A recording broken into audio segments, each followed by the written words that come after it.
Good morning, everybody, and welcome back to Lopes on Movies. My name is Joey Lopes, and we are here to do something today that we have not done in a very, very long time, and that's talk about a new movie.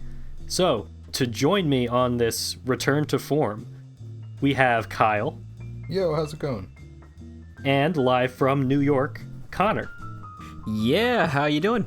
I'm doing We're talking great. about a real movie. I know, it's been so long. I feel like we spent so many weeks just drowned in the Renner app and all that went with that we haven't really seen a lot of movies. So it's great to be back. Yeah, it certainly is. And Joey, I'll tell you, I listened to your interview with the guy from the Tony Hawk game. Oh man, what's his name? Ralph D'Amato. Yeah. Ralph D'Amato. Very good interview. What a great time that was. That was Sounded such a cool thing to do. So if you haven't checked that out, definitely check out our Lopes on Movies YouTube channel. We have a whole extended cut of an interview with one of the producers on the Tony Hawk Pro Skater video game series. So, I mean, if you're into that sort of thing, which, I mean, I am into that sort of thing. Yeah, and there's a new documentary coming out, I guess, sometime this year. This year. So I can't wait for that. Hopefully you can't wait for that. But I also can't wait to talk about movies. But before we do that, let's talk about some movie news. You know, like what's been going on in the world of movies lately. Outside of the Renner app, Outside of the Renner app, which was obviously the biggest news of the day when it was still alive. Rest in peace. The length of The Irishman was revealed. If you saw that, yeah. What is it, Connor? Tell us. I didn't see exactly, but I know it's going to be around 3.5 hours. Ooh. Oh man, I feel like we complain a lot about how long movies are. But that's only in as much as most filmmakers don't deserve to be making movies that are over 3 hours. For Martin Scorsese, I'll sit for a 5-hour Martin Scorsese movie. Oh, me too. Yeah. You do whatever you want to do, Marty. For certain directors, Martin Scorsese, Quentin Tarantino, who just directed Once Upon a Time in Hollywood, that movie was also very long. Keep it going, long as possible, doesn't matter. Yeah, your Avengers movies, like those should really be like 90 minutes, 80 minutes, really. But Avengers Endgame was like 800 million hours. I can't imagine sitting in the theater for that long for a superhero movie. That just sounds like torture. Yeah. So we're all waiting for The Irishman very soon. It's going to have some showings around the country. I can't wait. I can't wait. Yeah. That's one to definitely see in the theaters. I would Could think. be the best movie of the year. Yeah. Okay. How about one other movie news thing that I wanted to bring up? Oh boy. Is the Breaking Bad movie is coming out very soon. Yeah, I forgot about that. How about that? There's a lot of press that's out with Vince Gilligan and Aaron Paul. What do you guys think about this Breaking Bad movie? Do you think that they went to Vince Gilligan, who is the creator and writer of the show Breaking Bad, obviously? Like, do you think they went to him, AMC or whoever is financing this? I think this is coming out on Netflix. Mm-hmm. Do you think they came to him with the idea, like, hey, Breaking Bad was really popular. It's like the most popular show of this decade. Can you do anything else for us? Mm-hmm. Or do you think this idea was his that he was, shaping and wanted to tell? Because it's a story that I think could go one or two ways. It's either going to feel like it's just churned out to make a profit and just to get a lot of hype around it, or it's going to actually be something really cool. I don't know. What do you guys think? Well, if the interview I read with Vince Gilligan earlier last week is any indication, it actually was the latter. Vince Gilligan had an idea for it and was thinking about it, and then went to, I think, Sony or whoever it was that produced Breaking Bad and said, hey, I want to do this. And they were like, you do? Really? Please, here's money. By all means, please do it. Because obviously, like, Breaking Bad was so huge, and that's like an easy thing to sell. So they were eager to leap at the opportunity to let Vince do this. But it's coming from a good place. Like, it's coming from a place where Vince just was thinking about it and couldn't get it out of his head. It was like, you know what? I think this is something that might actually be good to do. Oh, that's so good to hear. Yeah, isn't that great? That's very encouraging. Yeah, that's always what you want to hear. Like when I read that interview, it was like, okay, I can feel good about this thing existing. Even if it's not great, at least it came from a place of not just like, some suits up in Sony Entertainment going like, what do we got? who Yeah, can we exactly. convince? You They know, didn't put a gun to Vince's head. yeah, exactly. Which That's you know, something that I was very much worried about. yeah. So now I'm That's excited what I about thought it. when they first announced it. I was like 100% sure it was just some like, hey, let's see if we can make some more money off this franchise. Yeah, exactly. I mean, that's it reeks of that, you know. Yeah. But hey, what do you know? It looks like we got a potential winner on our hands. I mean, I was a I'll huge take Breaking it. Bad fan when I was when it was on. I think we all were. You know, we were totally into it, and I remember feeling like relatively satisfied when it was over. But the more I think about it, the more I feel like there could be more, and it could Yeah. work. Like I didn't think, like, some people think the ending of Breaking Bad is like the best ending that a show has ever had. I think it's fine. I don't think that it's necessarily like this groundbreaking, incredible ending, you know. But yeah, I mean, when it was over, my first thought was, all right, it's done. We can move on.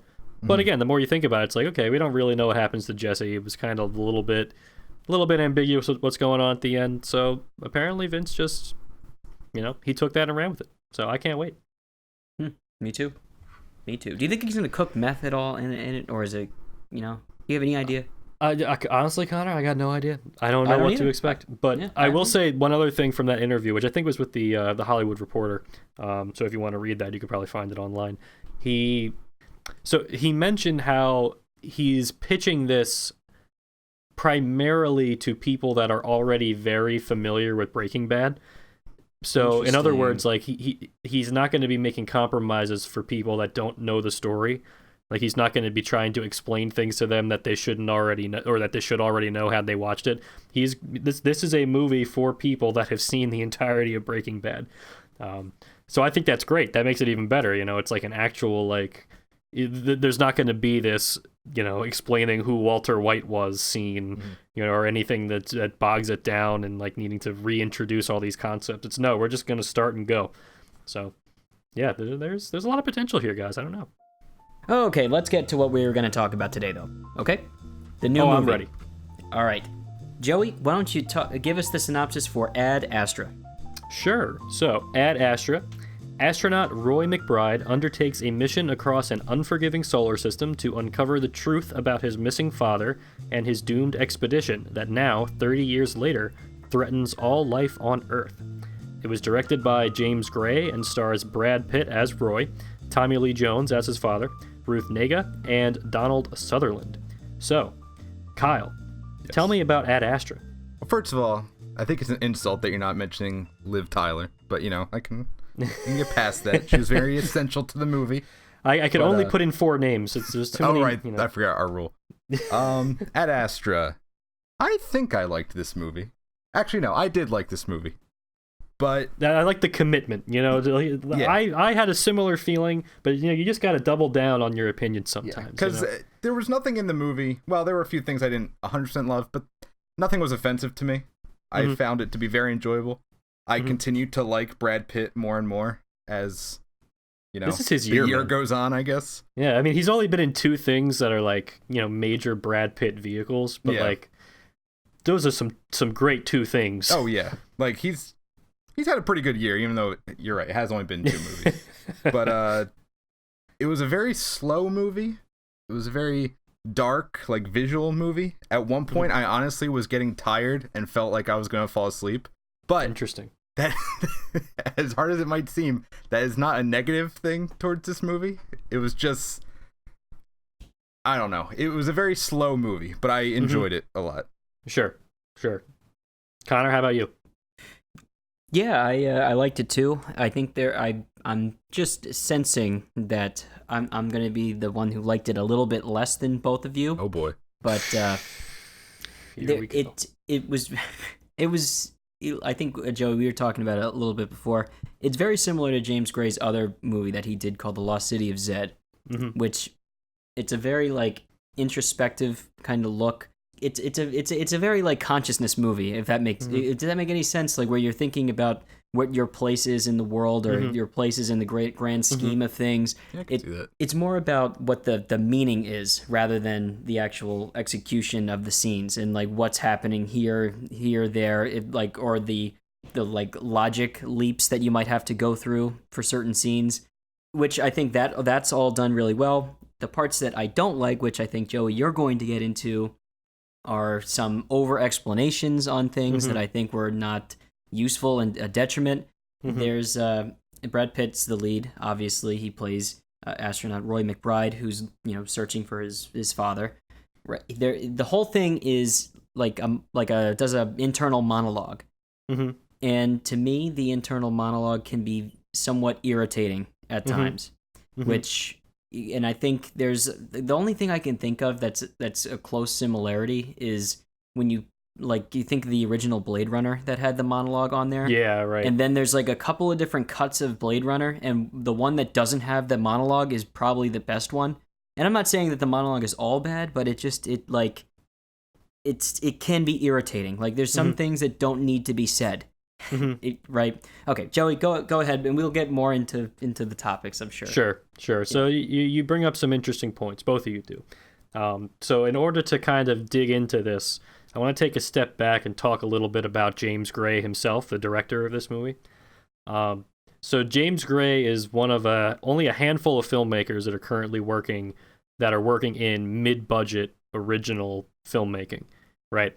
So his first feature film came out in 1994, and since then he's only directed 7 films.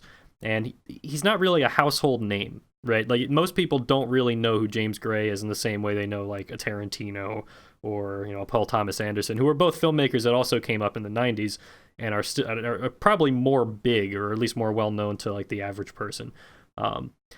I think that's starting to change. It feels like he's starting to become more of a household name. I see people talking about him all the time on film Twitter. And there was a lot of hype. On that film Twitter. I know. I can't get off Twitter because, what can I say? They got me. But the hype surrounding Ad Astra among movie people, like, believe me, it was enormous. Like, I couldn't get away from people talking about this. But I understand why, right? Because James Gray, he self-describes himself as a classicist, and what he means by that is he's really interested in filmmaking that's informed by the styles of the past, and I think he's often compared to the mid-budget art films of the 70s. And for people that really, really love movies, the idea of like the auteur director working on a big canvas and putting out interesting original works, I mean, that's what filmmaking is. That's like the bread and butter of the film industry to people that really care about movies, right? So the fact that James Gray exists and he's making movies creates this kind of level of hype from people that are really into movies. So let me give you a brief introduction to James Gray as a person. So he's kind of like, again, on film Twitter, so this is a very small segment of the population, but he is notorious to this segment of the population for being a great interview subject. So here's one quote that he had from an interview that certainly resonated with me. Perhaps it will resonate with you as well. The other day, the doctor is poking around my pancreas, and he's like, "You see Avengers 2?" I'm like, "No." He said, "Why not?" I'm like, "I'm not 9." So he's got the right idea. And so obviously in 2019 the film industry looks very, very different than how it looked in like the 70s, right? So there are very few mid-budget films that get made and very few directors that can command any level of authority. So Gray is something of an outlier, and that is kind of why he's getting this sort of hype. But don't take my word for it. Here's what Gray has to say about kind of the situation of movie making. He says, "Yeah, you can't really make movies of this budget size anymore because it's neither fish nor fowl. It's not 2 million, but it's not 300 million or whatever the heck they spend now. When you're dealing with something that you might call mid-budget, it's in some sense a dinosaur because there's a lot of risk involved and not much reward. From a financial perspective, I suppose it's a risk for the studios, but for me, it's where the most beautiful work was always done. The filmmakers were able to pursue a little bit of subversion and a little bit of what moved them coupled with scale. I missed that segment of the business." Man, I do too. Yeah, we all do. Yeah. So like, you listen to this guy and you're like, man, this guy, he's got his head on right. He knows what's going on. He's got his finger on the pulse. So for Ad Astra, there was a lot riding on this for people. People see this as like an original mid-budget sci-fi film with a huge star made by a very deeply respected filmmaker who's working on a big canvas, making a personal film. It almost seems too good to be true, right? And in a way, it kind of was, I think. And that's sort of where I'll get into Ad Astra and kind of what you were saying, Connor. So I really liked it overall, and I think that the reason why I was able to dig into it as much as I was is that I was kind of informed by some stuff that I read going in, particularly some of these interviews with James Gray. In most of the interviews I read with him, the undertone of their discussion was one of compromise and understanding how in this kind of level of filmmaking, compromise is an essential part of getting anything done. So while Gray, he'll never go as far as to say that Ad Astra isn't the movie he wanted to make. He estimates maybe like 90% of the movie is his. He notes that there was some compromises he had to make, like from the studio, giving him notes and just, this is a big budget movie. We need to make back a lot of money. These are the things we need to do to appeal to a mass audience, etc. He also didn't have final cut on the movie, which, if you're not aware, it's the director's right to decide what the final edit of the movie is. You'd think that's something directors often have, but it's actually pretty rare, especially at this kind of mid to high budget level. So like you'll have like Tarantino, Scorsese, Paul Thomas Anderson, and David Lynch. Like these guys are able to negotiate for final cut, but most other people aren't going to get that luxury. And James Gray for this movie did not have that luxury. To me, the most telling quote was he had to alter the film's ending for Ad Astra. He said, I certainly felt that I'd already pushed the envelope on the film, that in the current climate of movies that we had been as bold as we can be, and if this was a compromise I had to make, then I was willing to do it to get the film out there. That's just as honest and straightforward as I can be about it. So I went into this movie thinking, okay, I'm about to watch something that might be slightly buried under this studio interference. And look, one thing I want to make clear is that collaboration is very normal in film, and no movie is entirely one person's. So it's not like compromise can't result in a film being better than it would have been otherwise.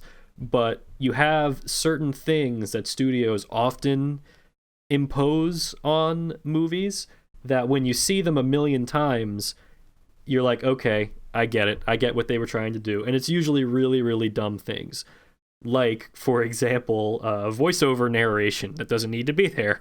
Yeah, that's actually funny that you have this in your notes. That I was just thinking that myself. Yeah, no. So, like, Connor, like you were saying, so the entire movie is like couched in this voiceover narration from Brad Pitt's character, where at every step along the journey, he explains exactly what he's feeling to the audience in the most obvious and kind of dumb way. The only thing I'll say about the voiceover narration in this is that they did this kind of weird echo effect on it that I don't normally hear. Yeah, that was weird. I thought that there was something like wrong with the sound. It almost sounded like he recorded it twice, like they double tracked it. It was really strange. But obviously that's, that does not redeem the fact that it exists and is intrusive and dumb. And the ending as well is, you can pretty obviously spot the shots that were demanded by the studio. It's actually kind of funny how obvious it is. So for me, I watched this thinking that there might be something really great underneath all of that. And to me, I really think that there is. Like, I really do think that this could be a great movie. And I think one of our other friends, he saw it recently and said, like, maybe in a couple of years we'll get a final cut like with Blade Runner, and this will be the great movie that it deserves to be. And I kind of feel like that might be the case. And yeah, I to me, the thing that makes the movie good is that, kind of like the Lost City of Z or Lost City of Zed, both of those movies have this kind of like calm Zen-like mood where it's able to find this kind of like beautiful rhythm in really dark and violent situations. Mm-hmm. So you have the basic conceit of the movie. We have this character, Roy McBride. He's played by Brad Pitt. He's kind of mastered the art of repressing his emotions, which makes him this perfect candidate for being a space traveler, because space is this inherently hostile and violent place, and horrific tragedies happen all the time, and the only possible way to get through that is, by bottling everything up, basically. So he's constantly taking these psych evaluations to confirm that he's fit for space travel, and that his heart rate never goes above 80, I think is what it was. Yeah. So because of that, most of his personal relationships are shot and terrible, and you get the sense that he's not really satisfied with living this way, and he's really yearning for kind of more humanity and to experience life more fully. So, yeah, I mean, Brad Pitt plays this great. Like, it's fantastic how he communicates everything you need to know just through his performance. I mean, so you get these scenes with voiceover narration. It's really hilarious because it's so redundant. Like, you're watching Pitt's face and the way he's reacting and emoting, and you're like, okay, I kind of know where his head's at. And then you have his voice say, how did I feel about my father? Life wasn't so good when I was a kid. It's like, oh God, stop. That stuff's essential, Joey. How else do we know how he feels? So I mean, basically what you get with this is Roy's journey is both a mission to save the planet, and it's kind of acts in this sort of thriller, sci-fi thriller kind of mode, but it's also a personal journey where he's trying to retain his humanity throughout this kind of inherently nihilistic situation. So it's not too complicated, but it's portrayed extremely effectively with how James Gray just what his filmmaking style is like. So I can't say that like the story itself is all that incredible, because again it feels kind of bogged down by compromise, but the filmmaking has this very strange and slow and trance-like kind of beauty to it that I think really, really elevates the actual writing way beyond what's actually there. So to me, that this is something that has that underneath all of the kind of veneer of compromise, you can see something great boiling up, and I think that was enough for me. Yeah, I would just only add that the other elements of this film, and also The Lost City of Zed, which I think kind of come in, and this must be something that James Gray is just interested in, is I think there's a lot to say about personal ambition in this. Like, maybe not as much Brad Pitt's character, but maybe Tommy Lee Jones' character, who plays his father in this. Like, personal ambition, and obviously there's a father-son story in this, and like how they kind of interact, and how they how they influence each other, and how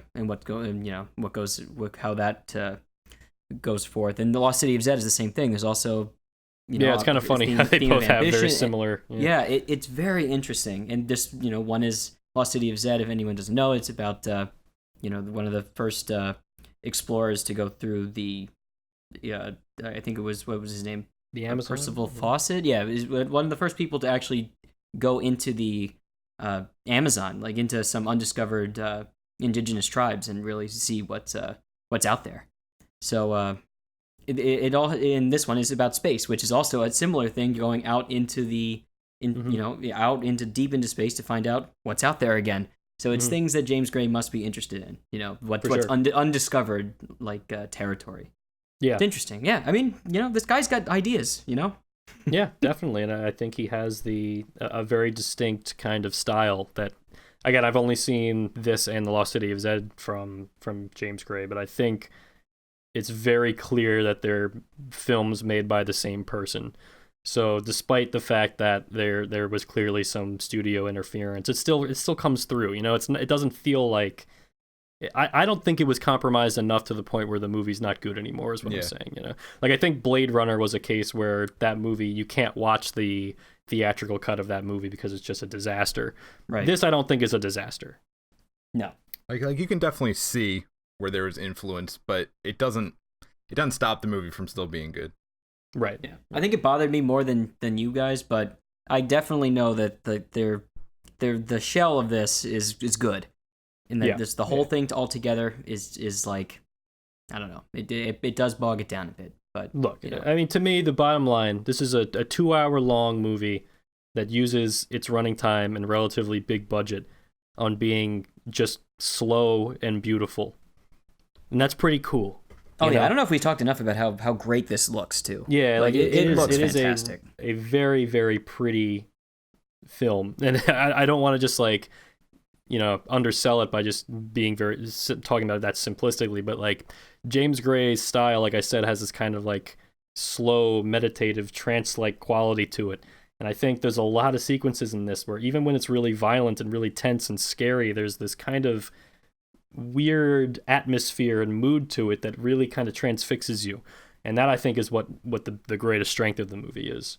Joey, being the music guy that you are, I I think I'd be amiss if I didn't ask you this. So, what did you think of the score? Because it sounded like there was an original score for this too. That I think I liked parts of it. What did you think? I feel like the score itself didn't really like make note of itself, if you know what I mean. Like, I think it's very effective for, again, like I think in order to portray that kind of trance-like mood, I think it's really, the score adds to that by being very atmospheric and kind of ambient. Like, you're not going to be hearing a lot of recognizable melodies or No, nothing like motifs that, or anything like that, but Yeah. it is very, very like serene and kind of calming. And I think that's sort of what the goal of a score in this kind of movie is. So yeah, I mean, it's effective for what it is, for sure. Yeah, I would agree. Yeah. Can we talk about Liv Tyler? Oh yeah, I would love to. I mean, I would love to, but I'm afraid we really don't have any time left. Well, it seemed like there wasn't enough time for her in that movie either. She is in it though. She is in it. That's about the best thing we could say. Thank you for joining us on this episode of Lopes on Movies. I really couldn't recommend that you go see Ad Astra enough. It's a nice time at the movies, I think. Yeah. And while it is sometimes very dark and violent, it's also very beautiful. And I think that's an important thing to see every now and then in your movies. You know, that you're not just getting beat over the head with CGI nonsense. And if that's not your thing, I think Lion King is still playing. So And that is some CGI nonsense. Oh boy. We'll see you next week. Woo.